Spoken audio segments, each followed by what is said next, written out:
Okay, now down to cognitive ability. Well, how can you conceptualize intelligence?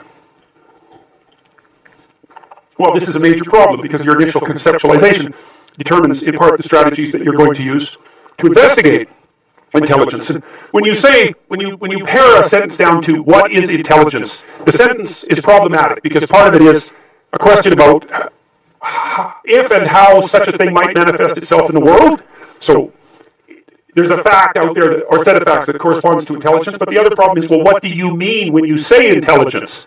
And you kind of have to nail that down if you're going to have a conversation about intelligence that doesn't go entirely astray. And so you've got a definitional problem as well as an empirical problem. And so there have been, and this was especially true in the 1990s, people have been studying intelligence, IQ intelligence, since the 1920s, and it's a very well-established branch of psychology. One of the things I have to tell you about IQ research is that if you don't buy IQ research, you might as well throw away all the rest of psychology. And the reason for that is that the psychologists, first of all, who developed intelligence testing were among the early psychologists who instantiated the statistical techniques that all psychologists use to verify and test all of their hypotheses. So you end up throwing the baby out with the bathwater. And the IQ people have defined intelligence in a more stringent and accurate way than we've been able to define almost any other psychological construct. And so if you toss out the one that's most well-defined, then you're kind of stuck with the problem of what you're going to do with all the ones that you have left over that are nowhere near as well-defined or as well-measured or whose predictive validity is much less and has been demonstrated with much less vigor and clarity. Anyways, despite all that, people have posited a number of different intelligences, and reasonably so, because if you think of intelligence as that which might move you forward successfully in the world, obviously there's a fair number of phenomena that are associated with individuals that might fit into that category. So people have made these distinctions. Bob Sternberg, for example, has distinguished between practical versus analytical intelligence, and he kind of thinks of practical as like street smarts and has attempted to dissociate that from the kind of analytical intelligence that characterizes more straight IQ research. I don't think he's done it successfully as well at all, and since the 1990s, interest in his practical intelligence has declined precipitously because when it is matched head-to-head with standard IQ intelligence, the IQ intelligence eats up all the variability. What's really happened, as far as I can tell so far, is that when we're trying to predict people's course through life, IQ does a very good job, and then one of the traits does a very good job as well, which is conscientiousness. But it doesn't do as good a job as IQ. Now that partly might be because we can't measure conscientiousness very well. We're stuck with self-reports, or maybe I could gather peer reports about you, or I could gather your parents' reports about you, or teachers' reports, and each of those seems to pick up a little bit more of the pattern, because you know yourself, but other people know you differently than you know yourself, and there's still some accuracy in that. You can get multiple rater reports of something like conscientiousness, and that'll up its predictive validity. But in a final analysis, the best you seem to be able to do with conscientiousness is about a 0.4 correlation with long-term performance, whereas with IQ, in complex jobs, you can probably get 0.5 and maybe 0.6. And so 0.5 is 25% of the variance. You've got to square it. 0.6 is 36% of the variance, and 0.4 is 16% of the variance. So even at the low end, let's say high end for conscientiousness is 0.4 or 16%. Low end for IQ is 0.5 or 25%. Low end estimates of IQ make it 1.5 times more powerful than the high end estimates of conscientiousness. And I think that's about right. You'd think, why do we even have to debate this? And because it's so bloody obvious to me that intelligence is a major predictor of life success. I mean, you people, I've measured the IQ of University of Toronto people, people in this room who have an IQ of less than 120 are rare. Well, why? Well, smart people go to university. Now, is that actually a contentious statement? Well, it shouldn't be a contentious statement. It's self-evident. Universities were actually set up so that smart people could expand their abilities. That's why they were there.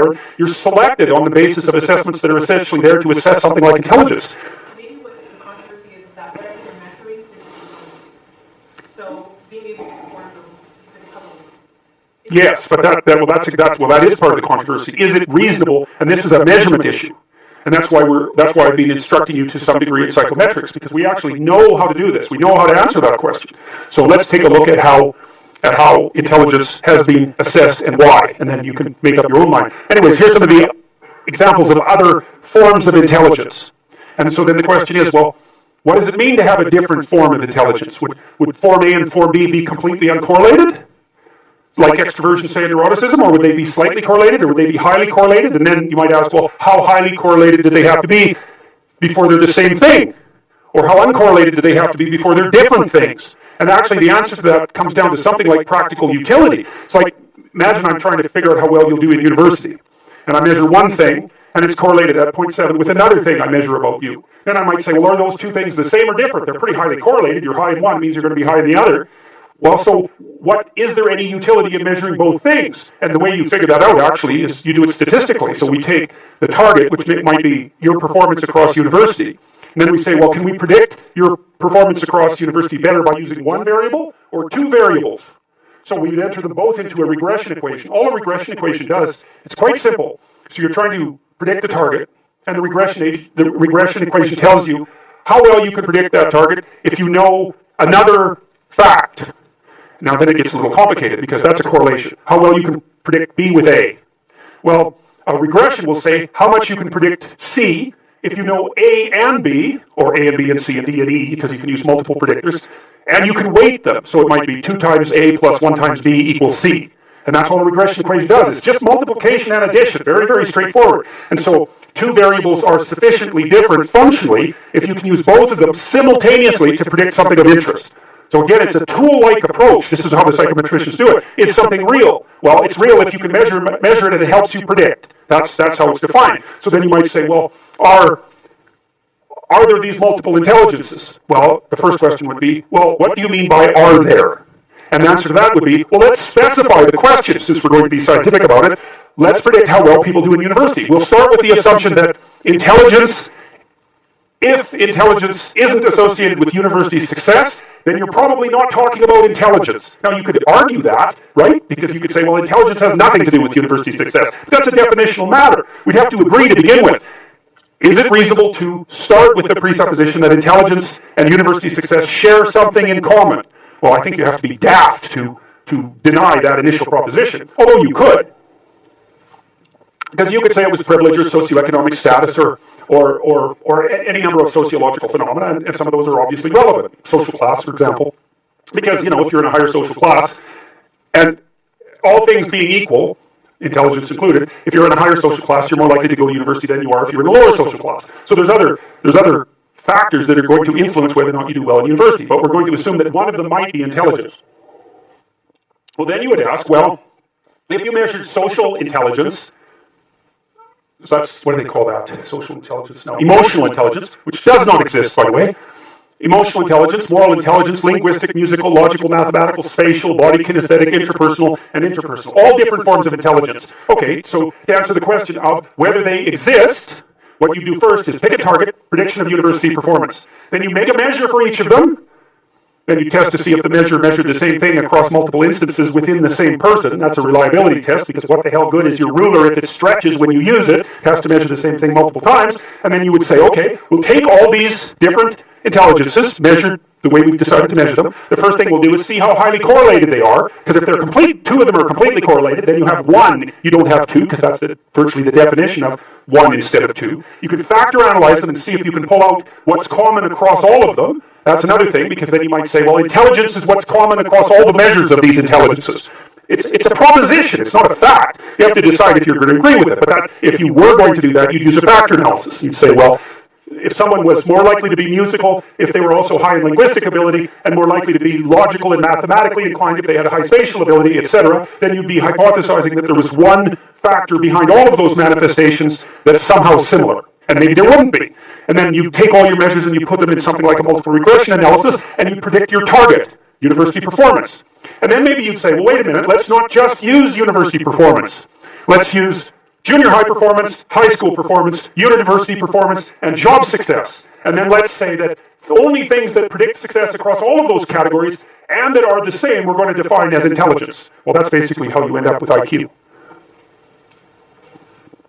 You could say that IQ is what's common across all possible sets of intelligence tests. Now, people are going to debate that, because you still have to define what constitutes a test. But the way the psychometricians have managed it, and have taken care of this at least to some degree, is to say, well, we're not going to define everything that we measure as intelligence. So extroverted people are more socially fluent. Are we going to call that intelligence? No. We're going to call that personality. We're going to call that extroversion. And we're going to call stress tolerance.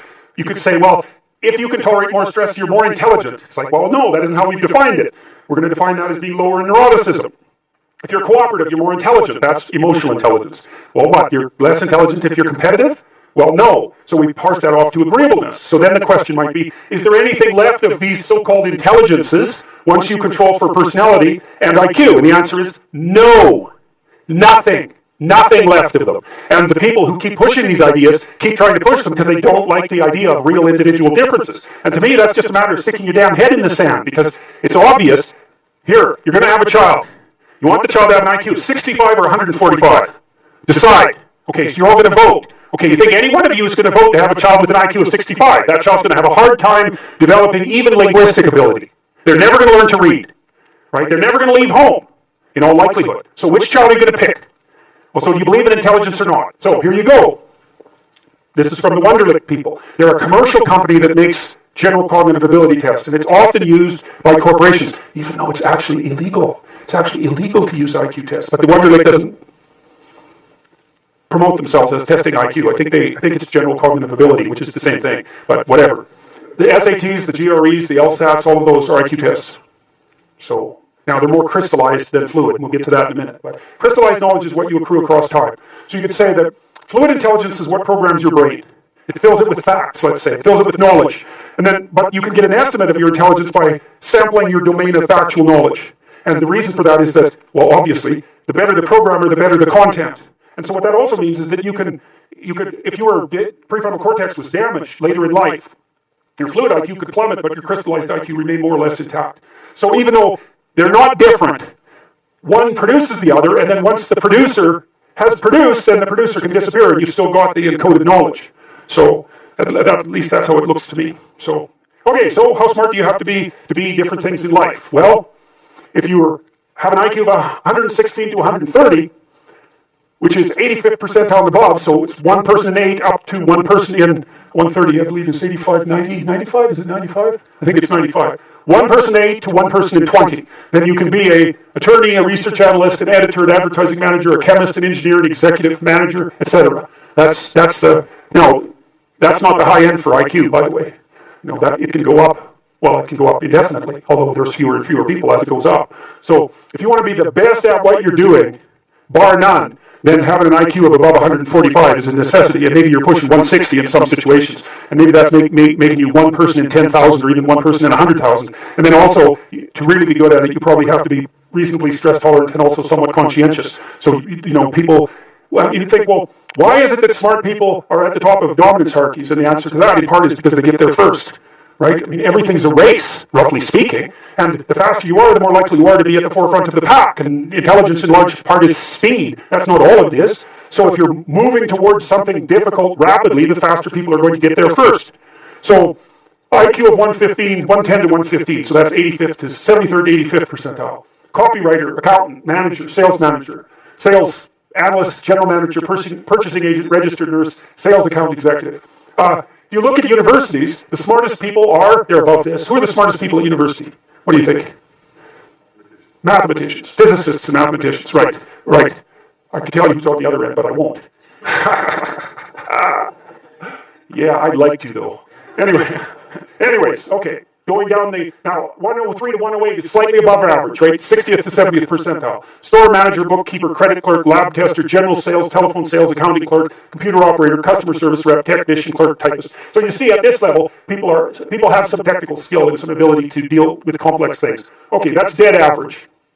100 is average. Dispatcher in a general office, police patrol officer, receptionist, cashier, general clerical, inside sales clerk, meter reader, printer, teller, data entry, electrical helper. 95th to 98. Machinist, food department manager, quality control checker, security guard, unskilled labor, maintenance, arc welder, die setter, mechanic. Good IQ range for relatively qualified tradespeople.